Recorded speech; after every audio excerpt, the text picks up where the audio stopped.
Welcome to the ID10T podcast number 1052. Sure, ID10T has an Instagram account, which is ID10T, but we also have an email list because we don't shy away from traditional forms of communication. If you go to id10t.com/sign up, you can actually sign up for the email list. It's not that invasive. We don't email you every day or anything, but it just gives you updates about sales that are going on in the store or dates for things or just general good vibes. So go right now, id10t.com/sign up.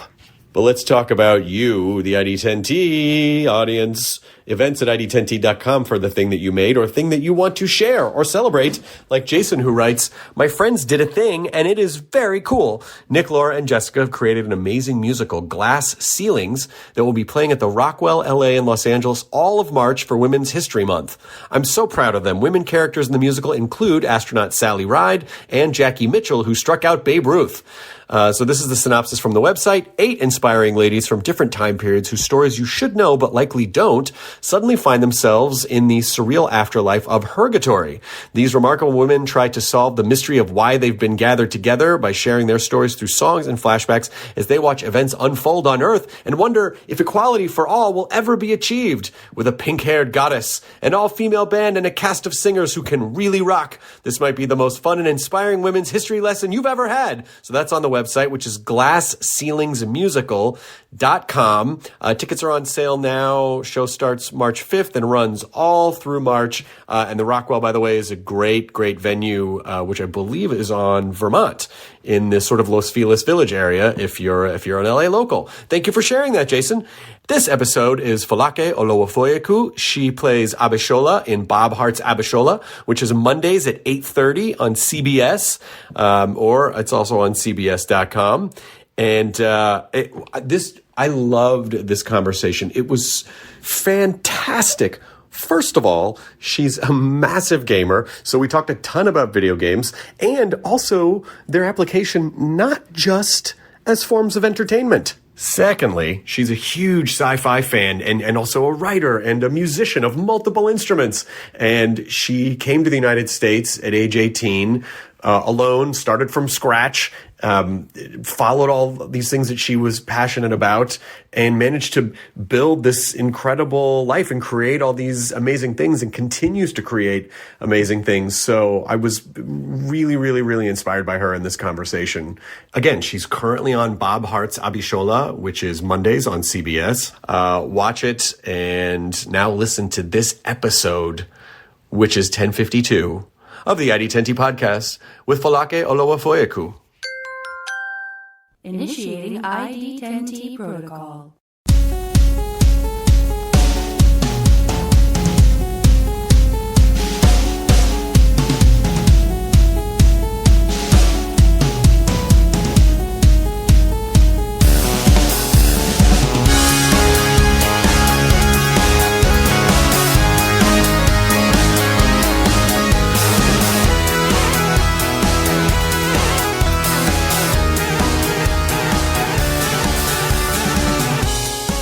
Beautiful out here. It is nice out here. It's This is a gorgeous place. surprising out here. Yeah.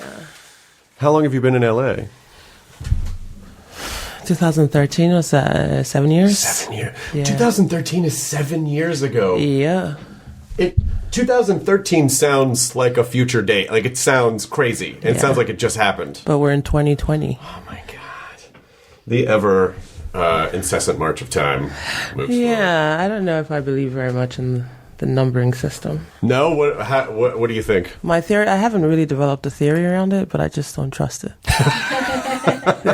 Well, that's an interesting point, actually, because like we obviously need some kind of marker to sort of figure out how to track things, but we really put a lot more stock into it than probably is necessary. Yeah, I think so. I don't know I think it's just because as humans, we're just desperately grasping for some bit of certainty, and numbers feel certain, but all the stuff that we attach to them is not. Yeah, the ADs. Yes. Yeah. Was it VC? AD? AD, well, now it's... And then when do they start counting? And now they say, now it's Common Era. They say BCE, like before Common Era, and then now they say CE. Oh, we don't use before Christ anymore. They don't say, well, some people do, but science, I think, has sort of removed the kind of religious connotation, and so they say before Common Era and Common Era, and I feel like it's probably the same thing. What's Common Era then? Common Era? Like just Common like... Era, yeah. I feel like it's probably just the same thing. They're just like,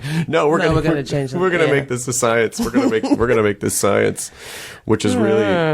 I was reading that in Africa there are 1,500 to 2,000 roughly languages. There are over 300 in Nigeria. Yeah, which is incredible. Which, Nigeria's about 200 million people, which is... Yes, close to. So you have to imagine America's about 350 million people. So to think of... All of us in America speaking over 300 languages. Over 300 languages. But that's also just the evolution of time. Mm-hmm. If America, had a 10,000, 15,000 year history, I would imagine like people in Texas, we would have a completely, like the language. It's almost like the dialects. The dialects, I think, I don't know what the point I'm trying to make. I'm still trying to wake up.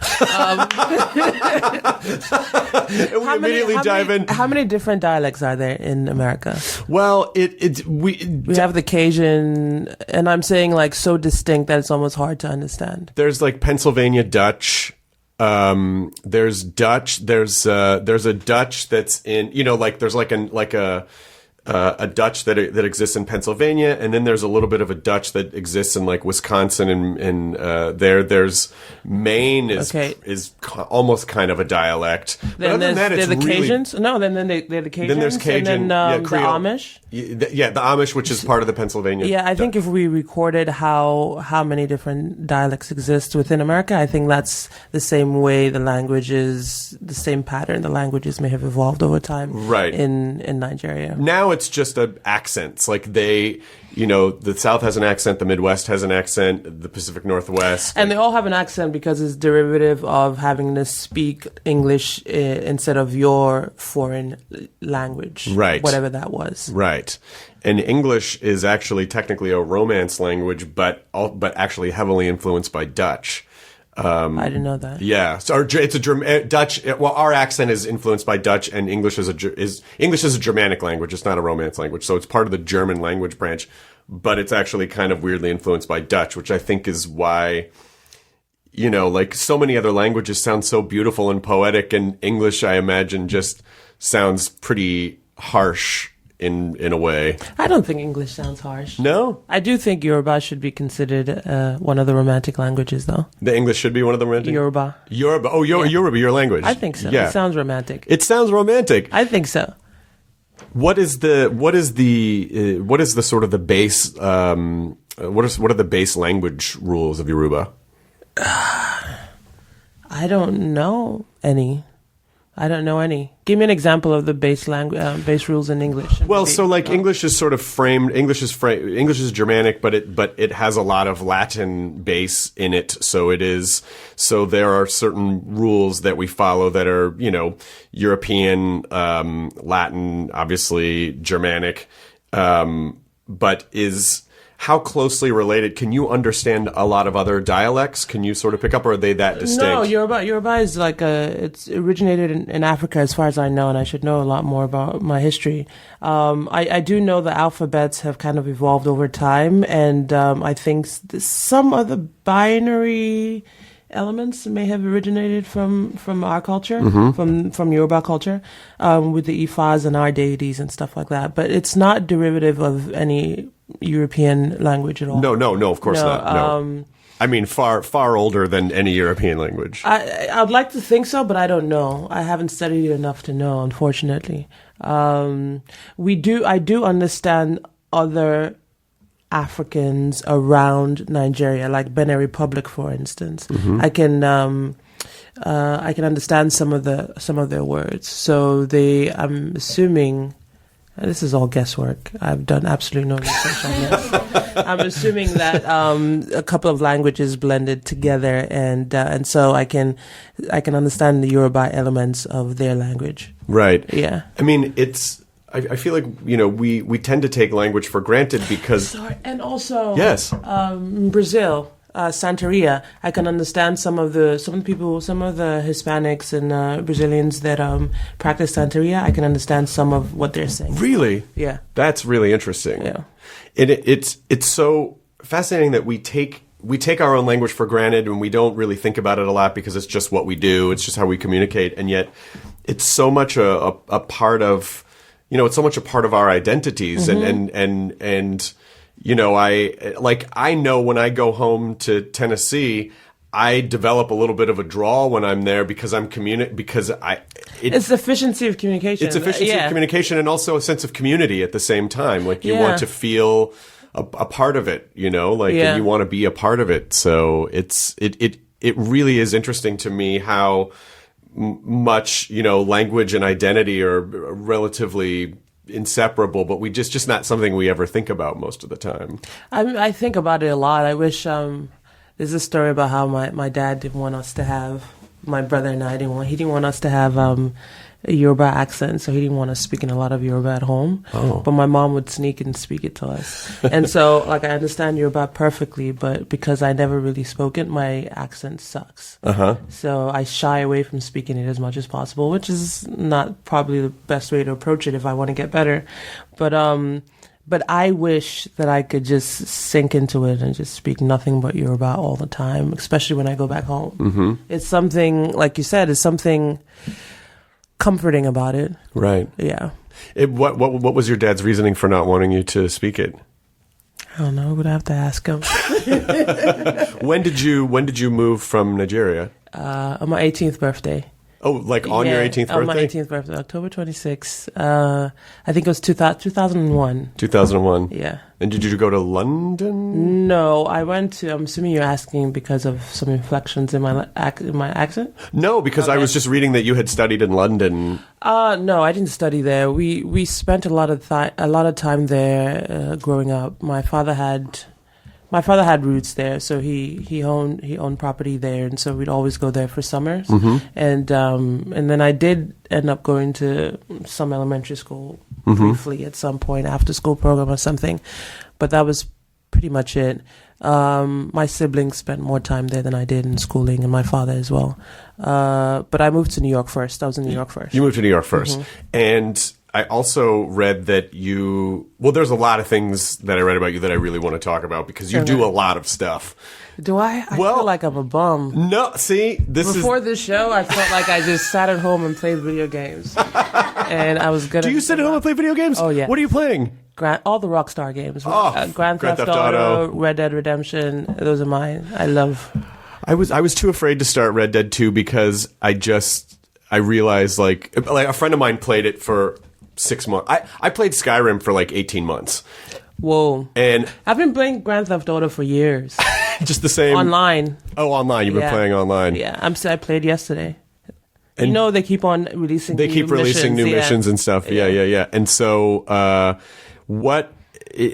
haven't played the online version because, again, if I knew that was something that I could do, I don't think I would do anything else. And so I have to like temper myself because I know what my personality type is, and it really scares me. Like, shit, I won't write anything or do anything creative.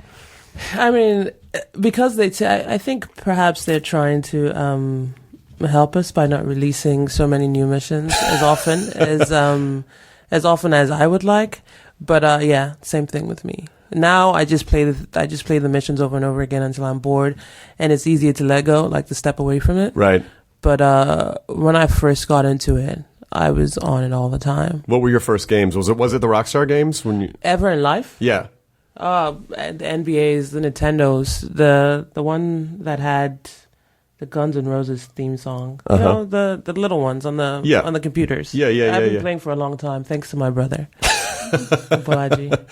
But NBA's, that's how I learned the rules of basketball. What's through playing the NBA games? I was through playing the NBA games, which then helped me in college in New York because I'd never played before, and I got on the basketball team.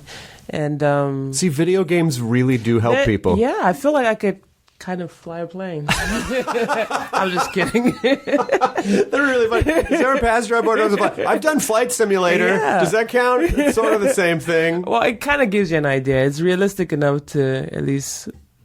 No, it would never help you. But but what you said, I think, is actually a very profound statement, which is that playing a game actually informed you about a cultural thing that allowed you to that allowed you to glide into it easier than if you had otherwise. Yeah, that's true. All the rules I learned because I never had like an athletic outlet in Nigeria, especially basketball. It wasn't, there are organized leagues now, but coming up, there weren't any that I knew of. Mm-hmm. And we definitely didn't play it in school.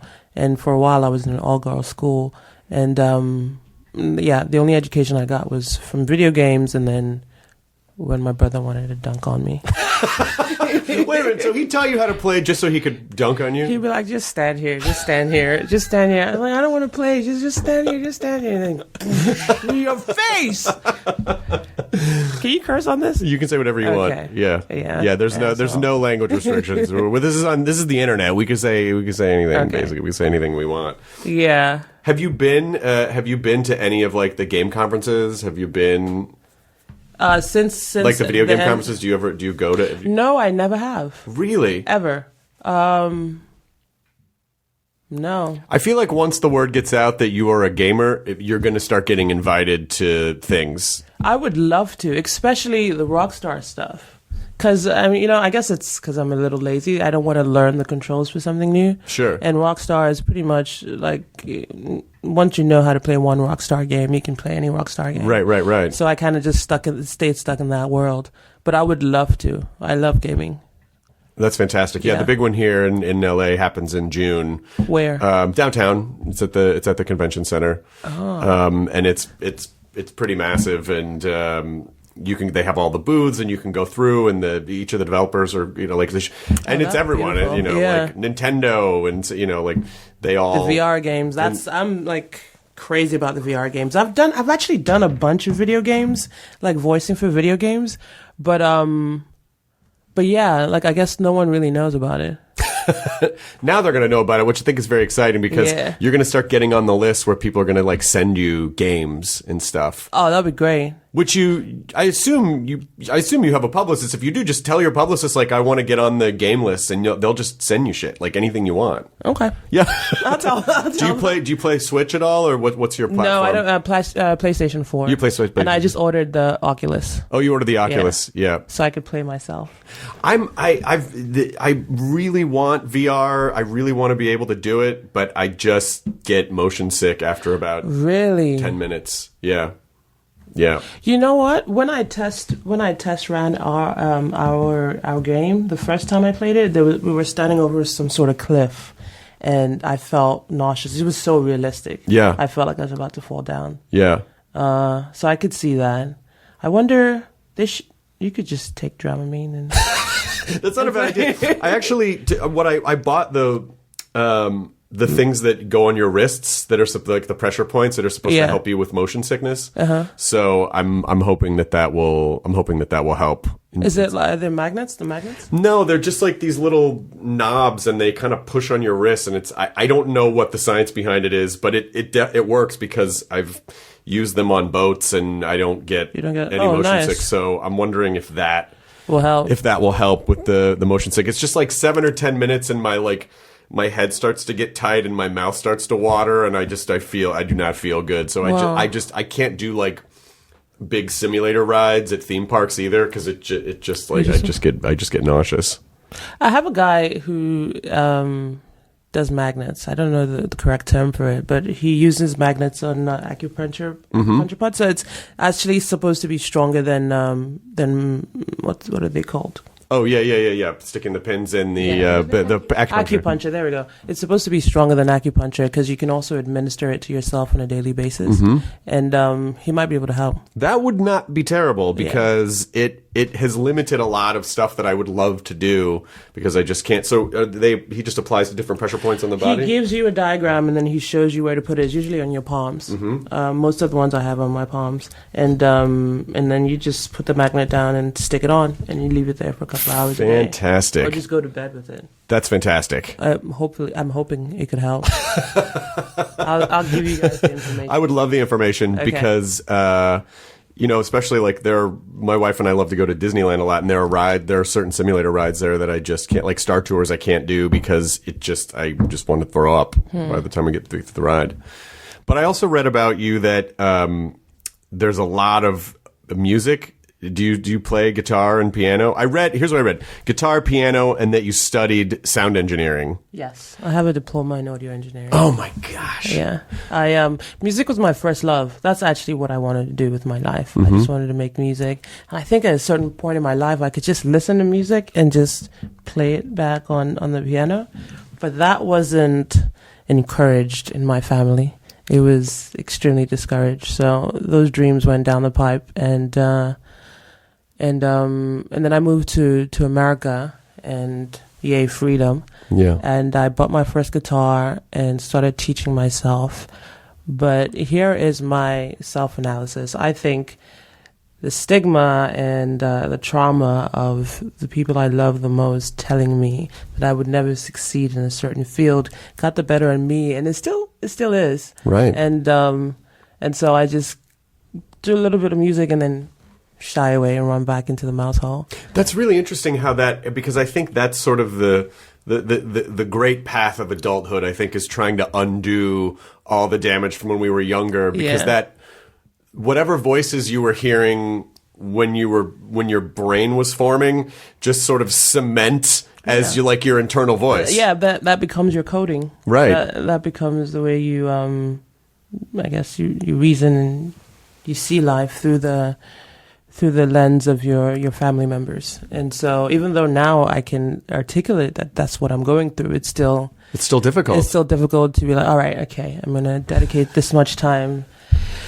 to music and creating music. I have a lot of music, and I'm just expecting the world to feel the same way my family felt. Well, they won't.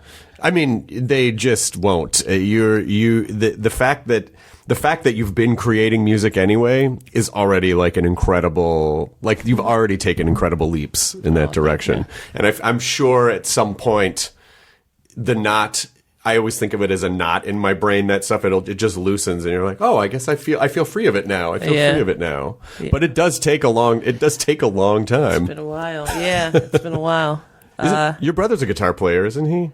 I actually found out, apparently we all went through, a few of us went through this. I actually found out that I found this out like in my late 20s. I found out, my brother Femi, who's a pastor in England, he told me that himself and a couple of my other brothers had to sneak out and teach themselves how to play guitar as well. Oh my gosh. And I didn't find this out until much later, until after I'd done it myself. Oh my, so everyone in your family was musical and it was just discouraged. Yeah, my father was musical. My father played the organ and he played classical piano. He played the organ in church. And so he got I think he got most of his kids all started out on piano.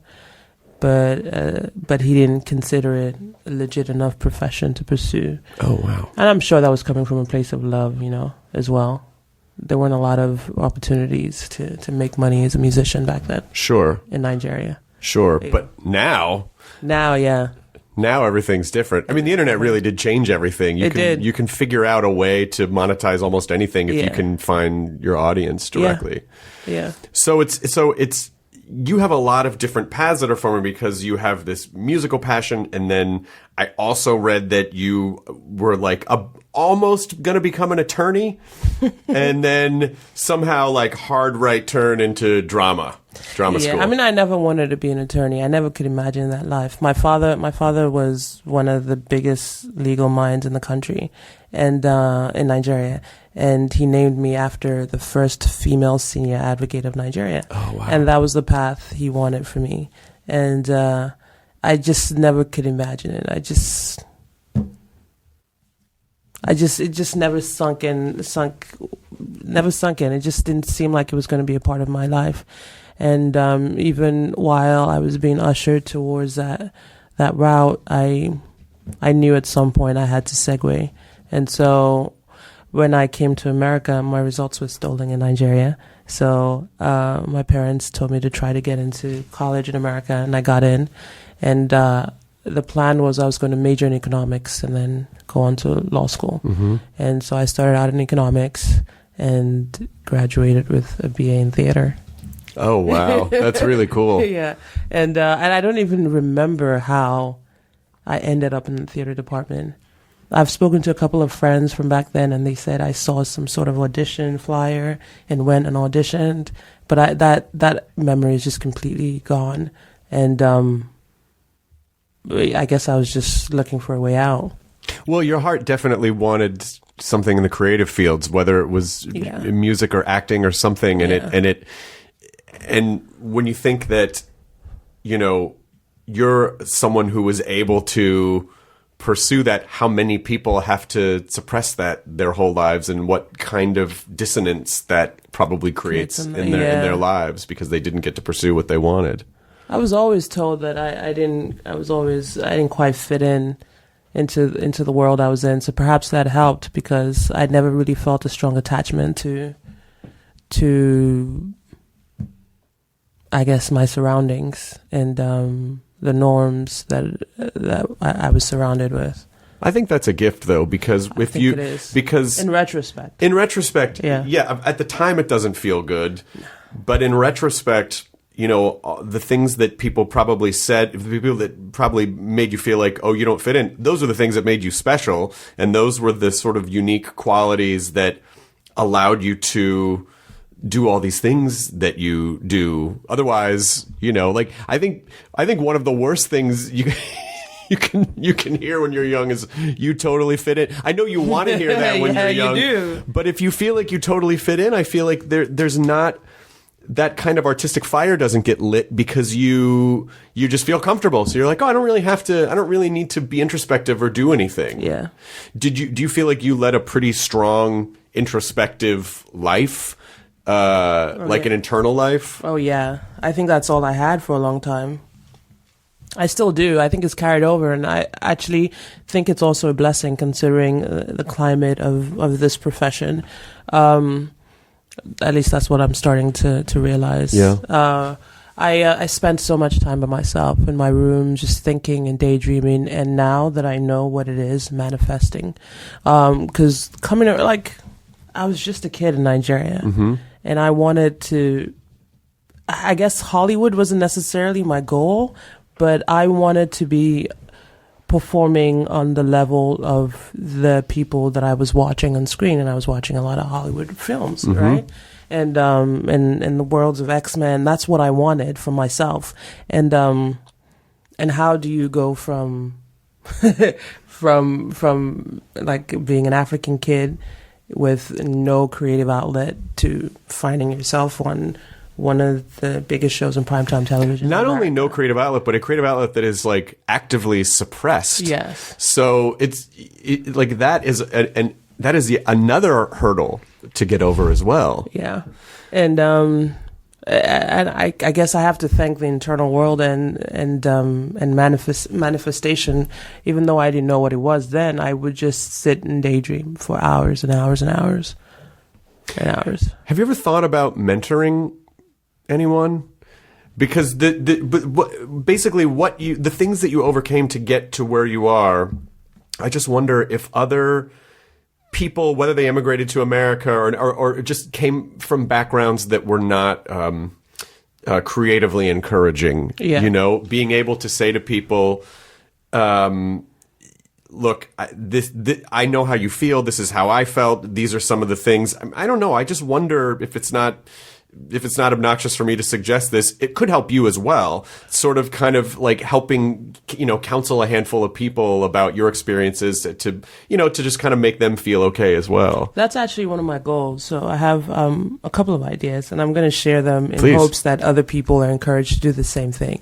So one of the things is I want to start a cancer foundation in memory of my mother, and using holistic methods to cure cancer in Nigeria. These are all projects that I'm aiming to start off in Nigeria. The other one is is an island I want to buy, and I love it already. I love this idea already. An island I want to buy and populate with people who want to live environmentally conscious lives and sustainable lives on that island. And the third thing, coming back to what you're talking about, is an arts foundation that bridges the huge gap that I encountered in my life for kids in Nigeria and hopefully other parts of Africa who want to be in the arts, and then kind of creating a program that ties them to Ivy League schools and Ivy League institutions outside of the country, so they can train and come back to Nigeria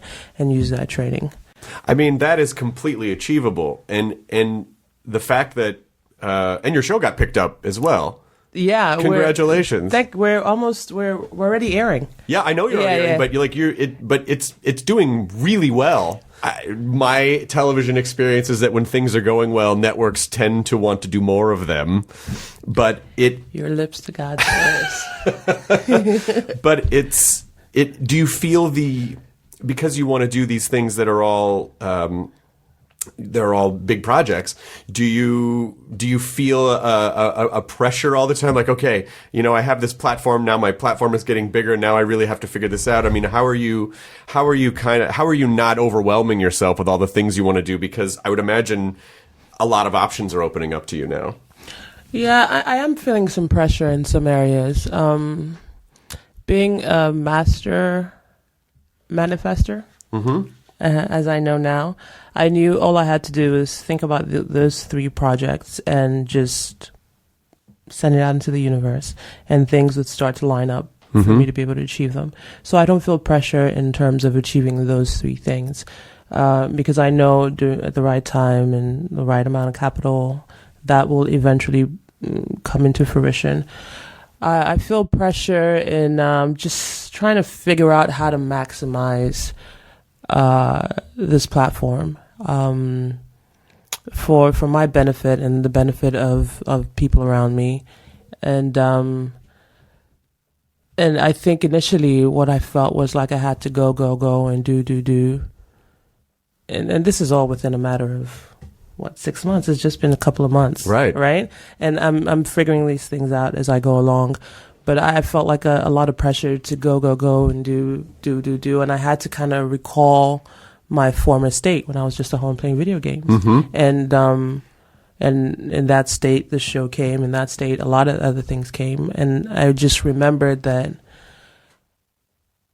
there's more power in me being still and just taking time to meditate, to focus, and to think, and then going out and acting on whatever strategy I come up with, as opposed to just being out in the streets and just doing stuff. The being still thing is an incredible power to because it's very hard, because our culture does not, at least American culture, does not celebrate it at all. It actually, we are, through our own choosing, because we want to be distracted all the time, we run away from stillness, but also it's rarely something that you hear people, it's just not messaged out. It just feels like we are rewarded with working ourselves to death, running in a million different directions, you're not being if you're not doing, and it really is kind of the opposite. Yeah. I mean, the alternative to being still, is financially beneficial to a lot of people. So it's not in their interest to promote that. Right. But I've found that it's important for me.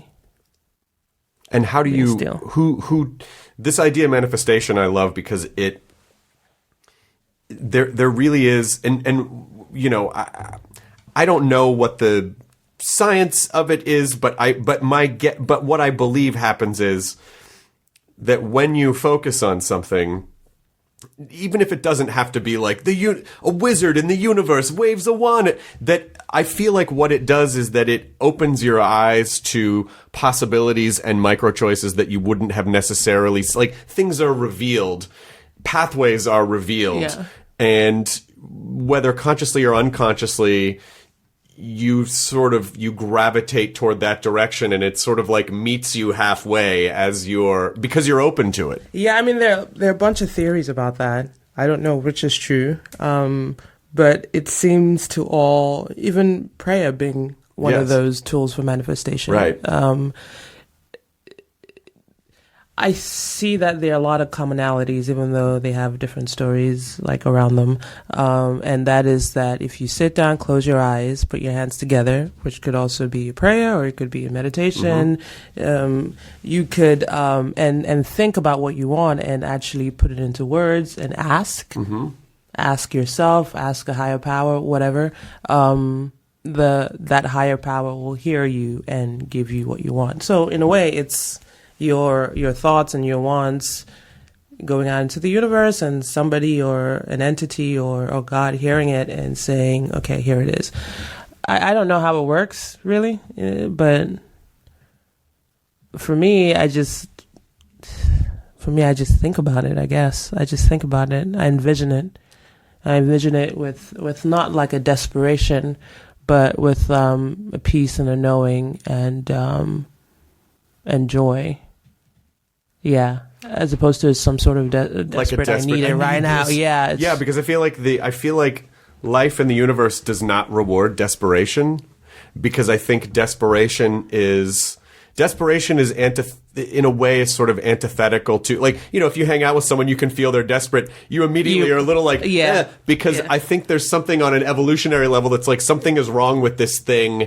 If it needs whatever it this so is, badly. this person or this situation, like it must be injured, and to survive, like it's like there must be some kind of I think there's some kind of weird evolutionary thing about desperation that scares us. Yeah, because I mean, if you're desperate, you're not quite sure what to expect, and you need to take something from someone. And you need to take, and it's like, how much trust can you assign to someone that is desperate, right? Or something that is desperate. Right. Like if you have a cat and you put the cat in a foreign space and there are a lot of loud noises, the cat becomes desperate to get out of that place and goes somewhere. Right. Maybe crawls up you, injures you, something. Right.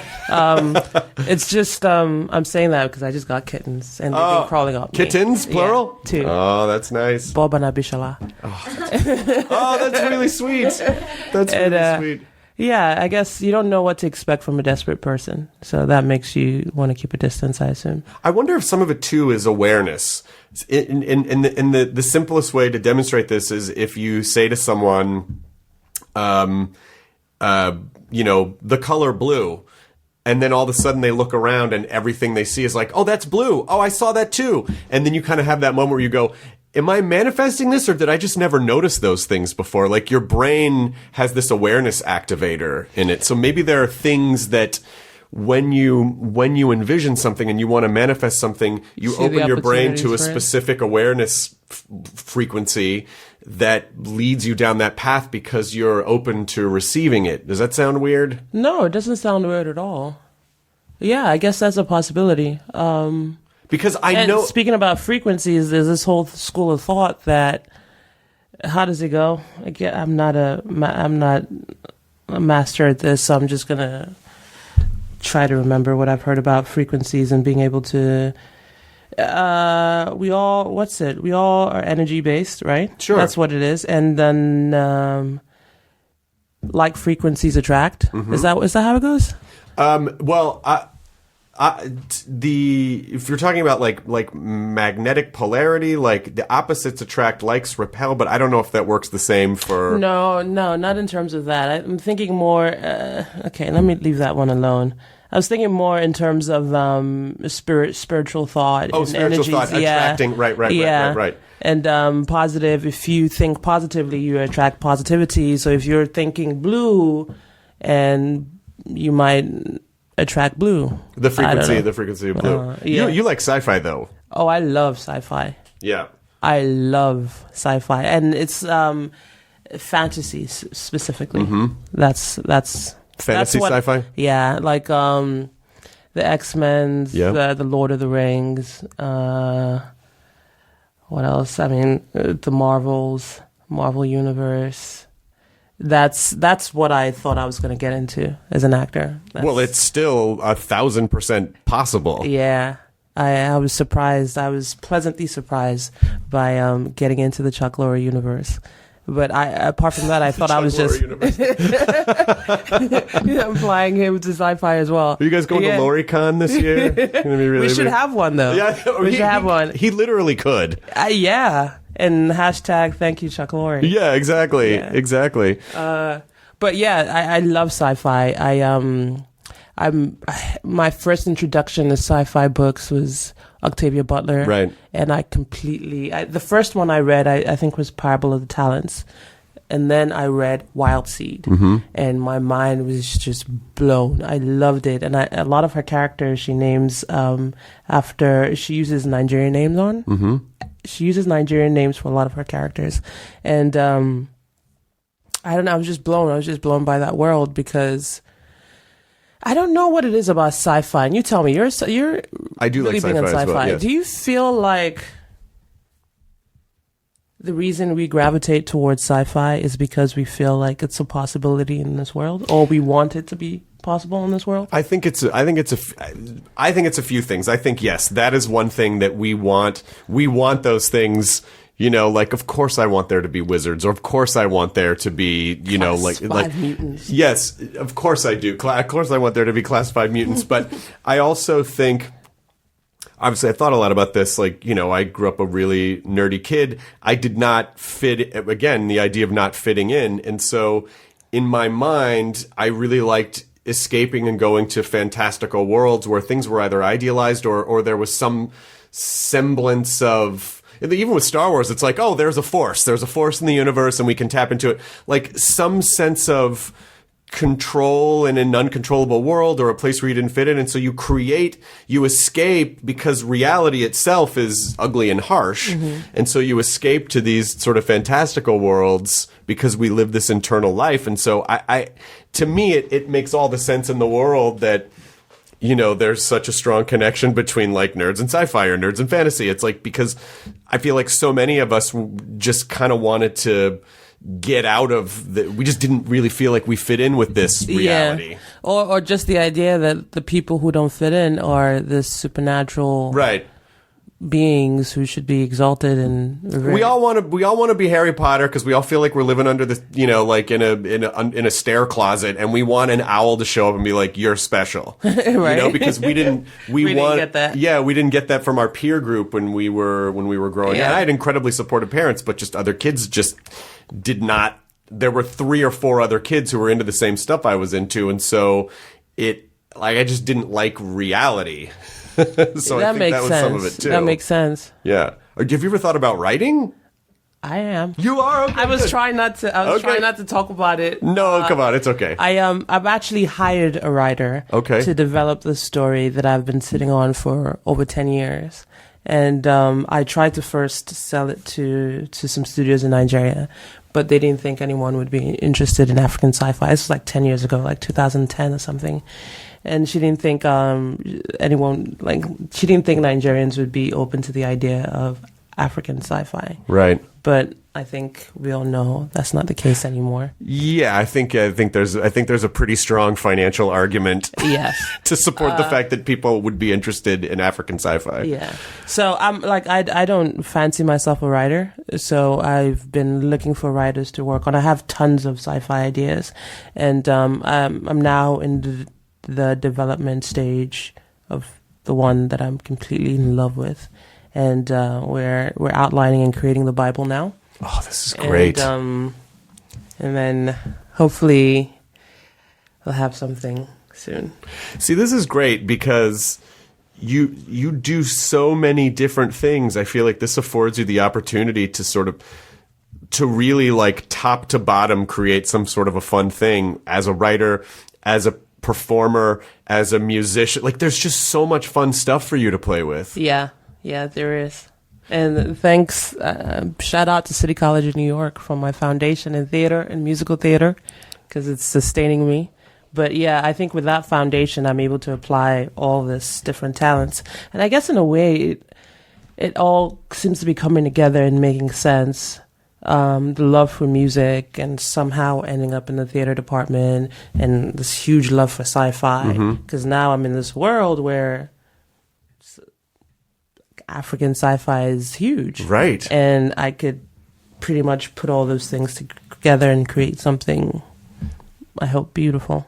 You know, I feel like sometimes we have these ideas about ourselves where we, you know, sort of like you were saying, like it's so hard to undo all the stuff that was ingrained in me when I was younger. And every once in a while, I feel like we just assume that we're still that way. But when we actually dig deeper, we realize we've gotten over some things. I'll illustrate what I mean. Years ago, I used to be terrified of heights, and I was really afraid of going up in tall buildings. And I got put on a really high floor at a hotel in New York, and I instantly wanted to have a panic attack. And I stopped for a second, and I thought about it, and I realized, I don't really feel that way anymore. But my brain was set on this autopilot to sort of just tell me, like, you're afraid of this thing is scary to you. But when I really thought about it, I was like, I don't actually think I feel that way anymore. So Interesting. So I wonder, like, especially someone who is as introspective as you are and reflects as much as you are, I wonder if there are pieces of things that you assume might still be true about how you feel about yourself that you might have actually grown past, because everything that you're saying suggests that you are really doing all of these things. Like, you're really pursuing them in a real way. And that sounds pretty great. Yeah, I guess so. I mean, part of it is overcoming the fear, like talking myself out of it, like knowing that these traumas exist. And when I get to a point where someone says, hey, come have a jam session with me on stage, the fear automatically pops up. Right. No, I'm not good enough. No, music is not all the thoughts, all of that. And then I shut it down with a pep talk and do it anyway. And so it still exists, but I think, but I guess I'm trying to talk my way out of it. But the do it anyway thing is the important part, because a lot of people won't do it anyway because they will listen. Like, if your brain says don't do this, you go, okay brain, I guess you're right, you're my brain. Yeah. But it doesn't, you know, our brains don't always have our best interest in heart. That's where I guess stepping away from the norm and being an outsider comes in, because you're used to going against the grain, going against what people say, going against what your brain says. Yeah. In many instances. Did you come here alone when you were 18? So recently, this guy named John Cho came on, and his parents came to America from Korea. So he came here as a child of Korea, and so he talked about being in America as a son of immigrant parents. But you came here alone. Yeah. And so what was your experience at that point? I mean, obviously, of all the places to go, New York is probably a pretty great place to go right away, because it's incredibly diverse, you know, as far as America goes. But what did you feel? Did you feel connected to it? Did you still feel like an outsider? And how did you kind of fit into it? I just wanted to get away. I'd spent, before I left, I'd spent from the age of 10 to about 16. That's secondary school. I don't know what you guys call it here. It's like, ours is elementary school is up until about 7th grade, and then 8, 9 as junior high is like 7, 8, 9, and then high school is 10th grade, 11th grade, 12th grade, basically. Okay, so from the age of 10 to 16, I was pretty much, for the most part, in boarding school. So I was away from my parents. Yeah. And I guess there's a sense of independence you get from that, and as well as many other things.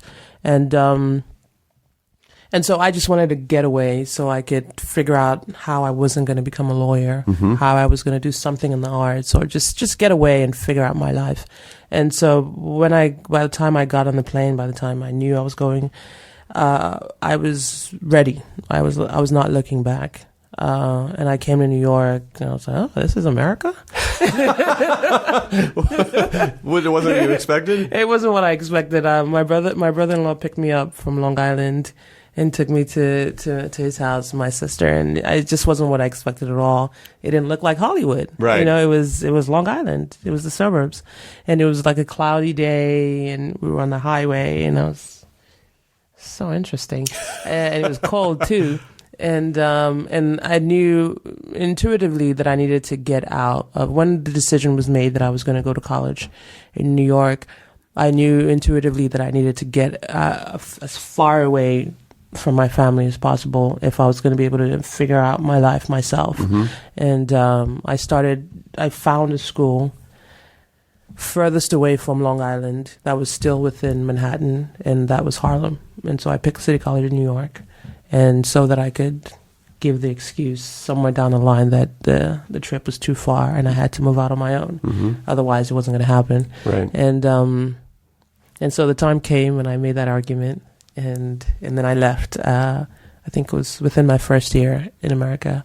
I left and I moved to Harlem on my own, and I got into modeling and segued into theater, and bought a guitar and started trying to play solos. The first one I learned was, I think it was Knocking on Heaven's Door, the first solo. That was the first one I learned. So you bought an electric guitar or you bought an acoustic guitar? I bought an acoustic guitar. Okay. And then I bought an electric guitar. Oh, fantastic. Yeah. Yeah, I mean, it just, everything you're saying, even though, I can tell you're very humble about it and you're trying to downplay it, but everything that you're saying is like you made incredible choices to get to where you are. Like you really, the success that you're having right now, you fully own because you fully earned it. Like you had to, get out of a bad situation, change your circumstance. You figured out at an incredibly young age, I'm going to move here. I'm going to do this. I'm going to segue into this. I'm going to start learning this. And so those are really powerful choices and incredible things to do. And this is why I think you just, whatever these choices are, whatever that was within you that did these things would be so incredibly helpful to other people even people who have, maybe not even like geographical barriers to overcome, but just any kind of, whether it's family issues or just, I'm just down on myself or whatever. But I hope you write a book someday, and I really hope that you tell the story and that you share it, because I think there's a lot of value and wisdom in it that you might not fully realize because it's just your life. You just did what you did. But just hearing it, it's like, Jesus Christ, like that's, these are incredible choices that you made. Like they're really bold choices that most people just don't do. Damn, I think I believe you.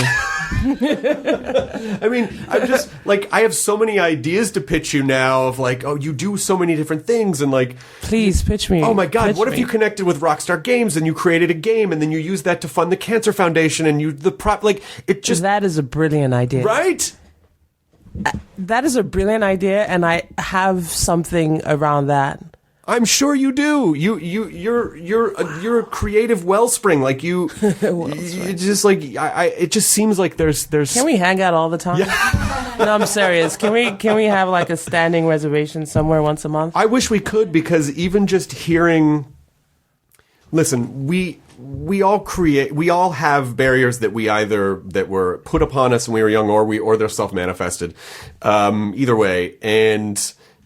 The more that we can realize that there's more in our control based on the decisions we make and the way that we respond to the universe rather than allow ourselves to be led around by it, I feel like we constantly have to be reminded of that. You don't just figure it out once and then you've solved it forever. It's like every day we have to remember, And so just hearing about that is, even just hearing all these choices it just makes me feel like, oh, I should never have any excuse ever again if I don't, like, if I'm like, oh, I don't think I can.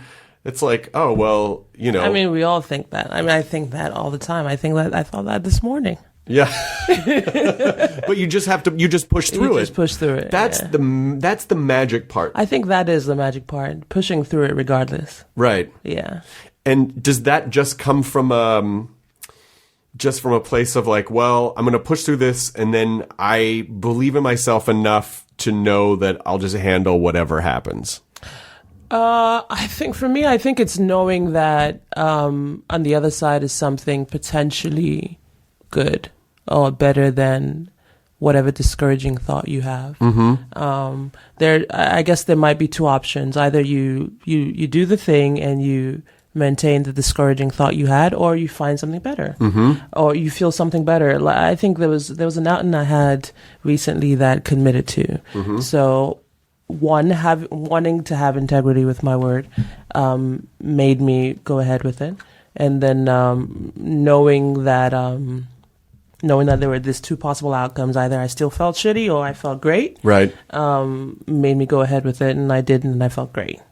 And remembering that there have been moments where often I feel great when I don't feel like doing a thing and I do it anyway, also propels me. Like going to the gym yesterday, I didn't want to go to the gym. I wanted to just sit at home and watch Netflix. Right. And I pulled myself up and I went to the gym and I felt great.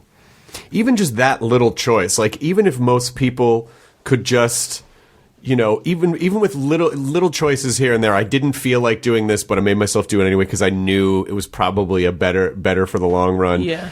Those do strengthen your resolve and help you realize you can push through the barriers. It does. But just even the sentence, I wanted to have integrity with my word, like, holy shit, like what a powerful, to have that kind of a baseline of a philosophy or a mantra. That has been very helpful, actually. That thought process has been extremely helpful. And I apply it to the littlest of things. And if for whatever reason I'm not able to fulfill whatever I've committed to, I make sure that I acknowledge it and tell and speak to whoever I'd obligated myself to about it. But even the smallest thing, like I told my PR I was going to send an email to them last night. And after I got back from the gym, I didn't feel like sending an email. And then I was like, well, you said you were going to send an email. And if that's the one thing I can commit to in my whole life, which is committing to my word and having integrity, and it's not necessarily towards somebody else, it's to myself. Right. It's like these words have come out of my mouth, and so it will be. Yeah. And even that, and, you know, reminding people that, yes, most things you're not going to feel like doing, or a lot of the time you might tell yourself, I can't do this, or I don't feel like doing this. And as long as you accept, like, yeah, my body will probably tell me that a lot. But it's not like you figure it out once and you go, everything's easy. Like, you know what helped me one day? I was watching a documentary, I think it was about Serena Williams, and like she's the greatest athlete alive as far as I'm concerned. Right. And she says she doesn't like working out. And I heard that and I'm like, what? And perhaps I misunderstood this, but I believe in that documentary that's what she said. Right. And I was like, how is that possible? And she's one of the greatest athletes, so she has to work out. I mean, not way. even just one of the greatest athletes alive today, like literally one of the greatest athletes in the history of humanity. Yeah. She is one of the greatest athletes. And she does not like working out. And that idea blew my mind. Yeah. I might not want to do a thing, but I could still be great at it if I just do it. Right. Yeah. But also, it sounds like you do allow yourself time to, because again, in our sort of like overwork yourself culture, you still find time to play games and still find time to relax and still find time for yourself. That was my norm before the show. I just spent massive amounts of time just hanging out, doing nothing, and a lot of times feeling very bad about it.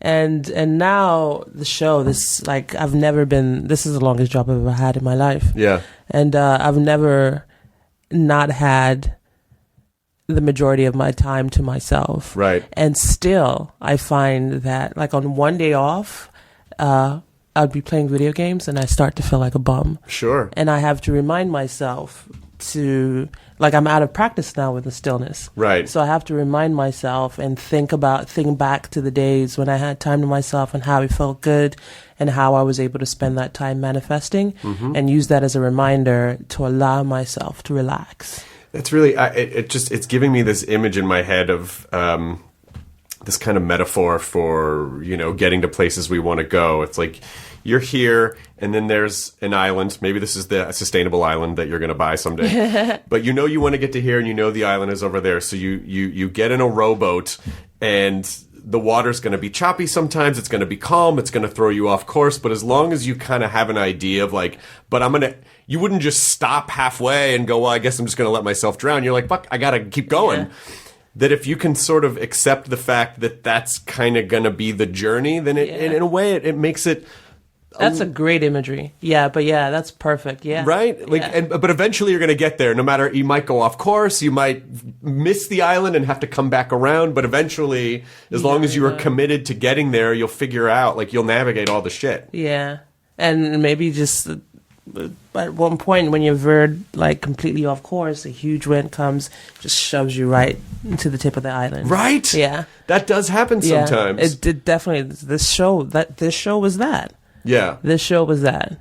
After about 20 years in America hustling. Oh my God, 20 this show years. Was that, yeah. And so did it... Well, almost 20. Did it feel like what you thought it would feel like when you get the job and... it's like, oh, wait, what? I'm doing a major sitcom on a major network. I mean, were you able to process it, or is it still surreal? It's surreal. I still haven't processed it. Yeah. I haven't really processed it. I went back home for Christmas, this past December, and a couple of women accosted me in the bathroom and were talking to me about the show and reciting lines. And I'm looking at them they probably thought I was crazy. I was just looking at them trying to just just have it all sink in. Okay, I'm in the bathroom at home. I'm in some toilet at home, and they're reciting my lines. And then I'm thinking, studio, America, studio, set. I work on a set. It's I'm trying to piece it all together, but Sure. they're so far apart. My world is so huge and so fragmented. It's hard. It's hard. It's I don't know how to place it. And then I'm in the mind frame of, okay, some people are going to recognize me from Bob Hearts Abishola while I'm at home. And then I'm walking in the lobby and I see my friend I haven't seen in 15 years. And the person she's with goes, oh my God. And then I'm expecting Bob Hearts Abishola. And he's like, I saw you in Transparent. And I'm like, and it takes me a second to put it all together. And I'm looking at him and he probably thinks I was mean or something, but I was trying to process it. Yeah, I was trying to process it myself. So no, I'm still coming to terms with it. Right. I don't I look at the numbers. I hear people talk about it. I hear how well we're doing. I go to work. I see Billy Gardell. I see Chuck Lorre. And I'm like, what's going on? You see your character name is in the title. Yeah, I see a picture of me on a cart, and I'm like, yeah. It's taking a moment, but I'm documenting it in pictures, so that during downtimes I can appreciate, and I haven't had a lot, but the goal is that I can go back during a long vacation or something and just relive the moments and appreciate them, reappreciate them again. Wow, that's really interesting to hear, because when you first said, "Oh, I'm documenting this," my first thought was like, "Oh, so you'll probably write a book or you'll do some sort of memoir," but you did it for yourself. And I was just reading something today about how, Marcus Aurelius wrote these meditations. They sort of like the foundation of kind of Stoic philosophy, which is the idea. Stoic philosophy, which is the idea that you don't control the outside world. You can only control how you respond to things. And you sort of release, you release your need to, you're not the most important thing in the world, basically. It's like you're a piece of this world, and he wrote all these meditations when he was essentially like emperor of Rome. But what's his name? Marcus Aurelius. Oh, wow. And he didn't write them for anyone else. He was basically just writing these meditations because he was just trying to figure shit out. And it was just for his own personal journey. And I feel like, especially because of social media, so much of what we do, I imagine, is for what are other people going to think of this? And so it's very refreshing to hear you say well, I'm taking all these pictures so that I can personally go reflect, which again, is I just think that's not something most people think to do, but it's such a valuable nugget of wisdom, because until you really reflect on yourself versus yourself, as opposed to like how many likes did this picture get against all my friends? How can we really expect to grow or understand who we are or our own experiences? It's just like I've never heard anyone say it that way before. I don't know. It's really inspiring. And because we take I have 80,000 photos in my phone, most of which I've never looked at again. Yeah, I mean, I do that too. But I know, but I've always taken pictures actually. Even in high school and in college, I was always the person with the camera, and I would keep albums and albums. And now I'm just doing it virtually. Yeah. But the fact that we do have to remind ourselves to set aside time for ourselves, and we not just to be alone, or not just to play games, but to really sit, to really reflect and try to understand and really take the journey and really experience it for ourselves. And it's just not something I hear a lot of in any real way in our culture, because we're so obsessed with like success, but success is kind of an external metric. Yeah, I think I have to pay homage then to a lot of the teachers, in quote, that I've listened to during this so many years of free time. And that's like the Super Soul Sundays, the Reverend Michael Beckwith from Agape, just so many schools of thought that I've listened to, not expecting to follow, but just to take what I can from, and move on. That's great too, because Abraham Hicks. Because I think because I think people also wrongly assume that, if I get into a philosophy or a spirituality or whatever, then I have to absorb it 100%. It's like, you can take whatever works for you and then just kind of toss the rest and then keep learning. Yeah. Actually, very strangely, I've learned a lot from period pieces, like the Tudors, the Bourgeois. I think they're called the Bourgeois, right? The Borgias? The Borgias, yeah. I've learned a lot from watching those period pieces, because, I mean, the writers are obviously great. And there's just something about, I don't know how to explain what I get from it. I don't know how to explain it, but going back to spiritual teachers, I've listened to a ton of inspirational and spiritual recordings and videos, and just to draw from it what I can. Deepak Chopra. So I'll thank them for the way that I'm able to process as well. What would you say to someone who is 18, who's just come to America from another country and is just trying to figure it out? Like, what would you say to yourself, from 20 years ago, if there was a sci-fi situation where there was a ripple in time and you could just step through and go back? Yeah. Like, what would you say? In a way, I don't want to say anything because it's all worked out. Or it's working out, I hope. Well, to someone else. You could say to someone else. Yeah. I'd say focus on the work. But then I don't even want to say focus on the work, because all the experiences you get outside of the work are also important. But I'd say just remember to work on the craft, focus on the work, and spend time developing your craft, and acting on ideas and inspiration as they come, as opposed to just waiting. So if you're inspired to play the guitar, for instance, dedicate like at least an hour a day on that. And like if you want to be a writer, so on and so forth, spend an hour a day writing, or a couple of hours a week, 3-4 hours a week, because that begins to add up as the months and the years go by. That would be my advice. What about fitting in? What about the idea of fitting in? Is it overrated? Is the idea for sure? I feel like we're all starting to figure that out. Don't you think? Yeah, I do. I hope so. Yeah. I think it's overrated. It's not authentic. We don't all want to dress the same. We don't all want to look the same. It's just, and if you're doing that, in most cases, you're just doing it to fit in. That's the perfect statement. Fitting in is not authentic. Yeah. Because if you're trying to fit in, you're basically sacrificing something, a part of yourself, just so that people will, like you or accept you. But, obviously there are places where fitting in is a question of life or death. Life or death, exactly. And so that part is... You can't, in that, I mean, in that, yeah. I mean, be authentic, but not to your detriment. Right.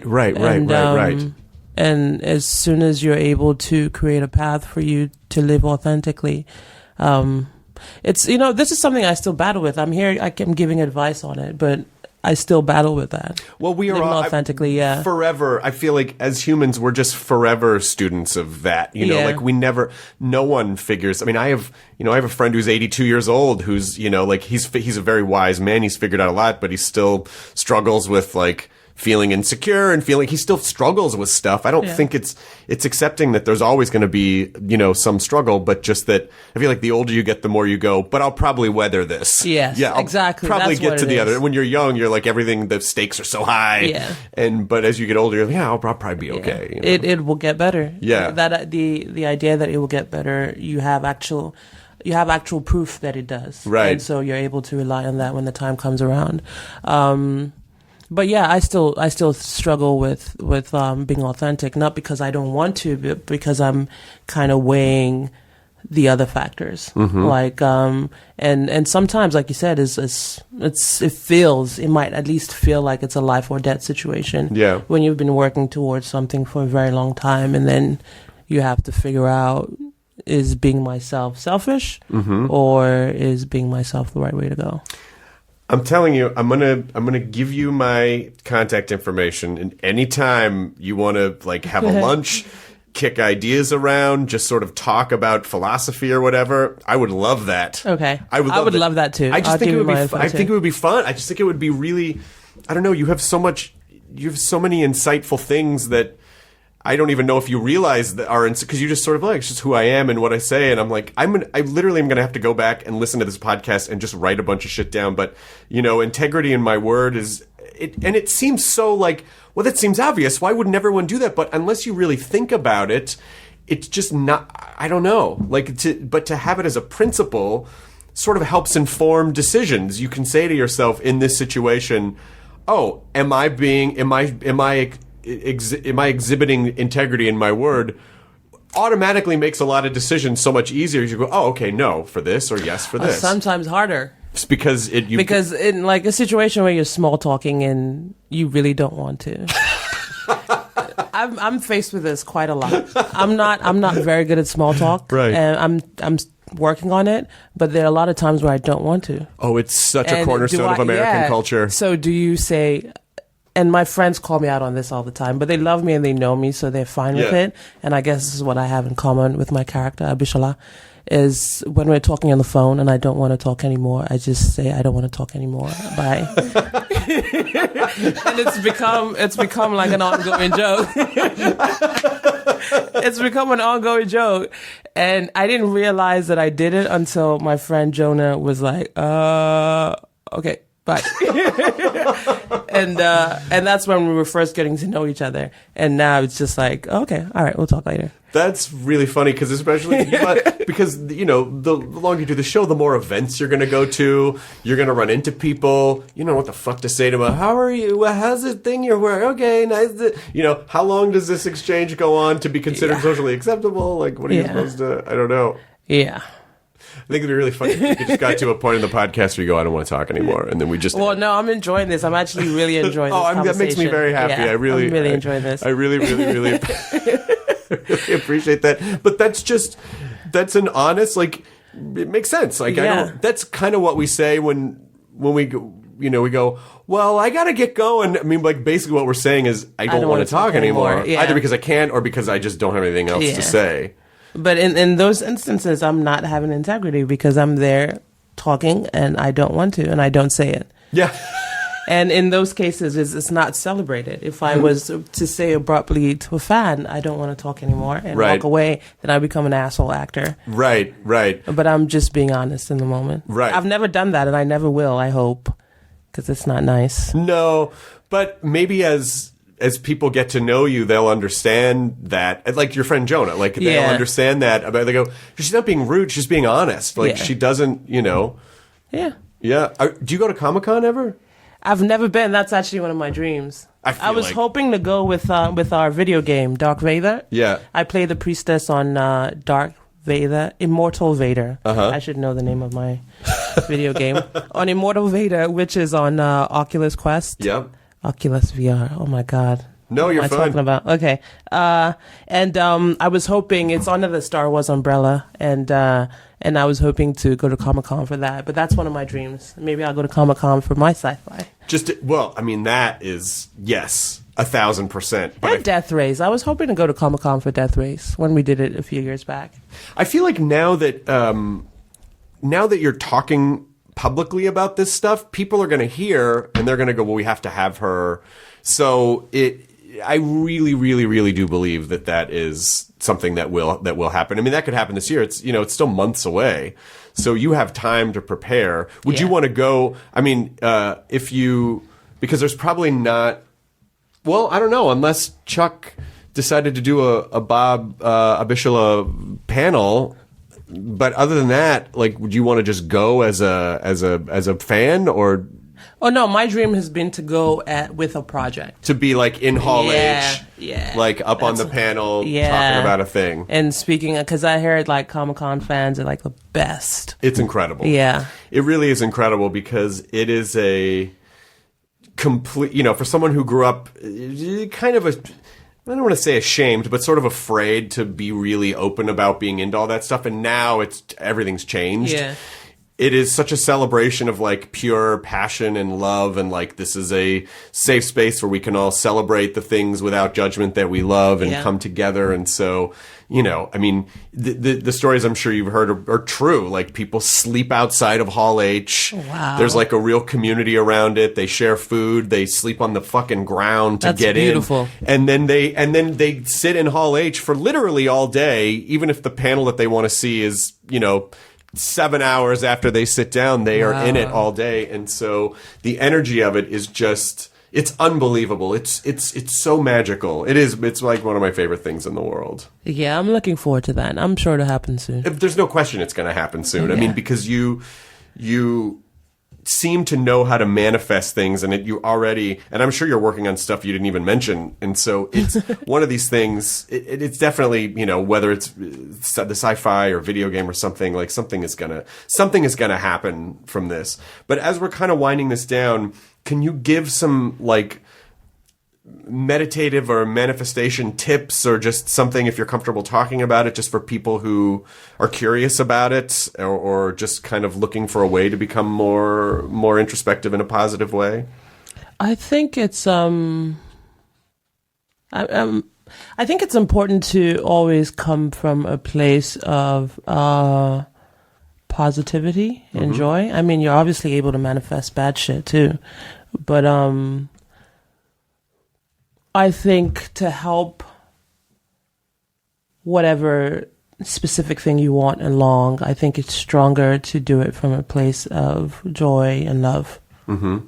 Yeah. And passion, as opposed to like, the idea that, oh man, I read that book, The Secret, and now I'm going to manifest a Ferrari. It's like, well, I don't know if that's really like an authentic. Is that what you really want? Right. That would be a good question. Maybe a Ferrari is what you really want. Or it's asking the question of like, well, why do you want that thing? What do you think it's going to bring you? Mm-hmm. Because a lot of times, we can focus so heavily on I want this, and you get it, and you go, oh, this wasn't at all what I thought it was. Yeah.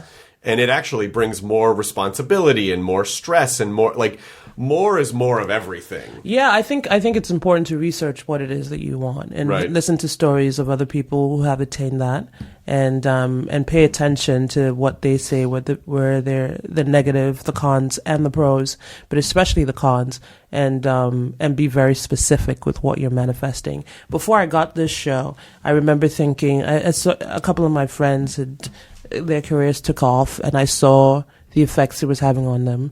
And I remember manifesting, asking for success, but still being able to have my downtime, my free time, because that had become very important to me.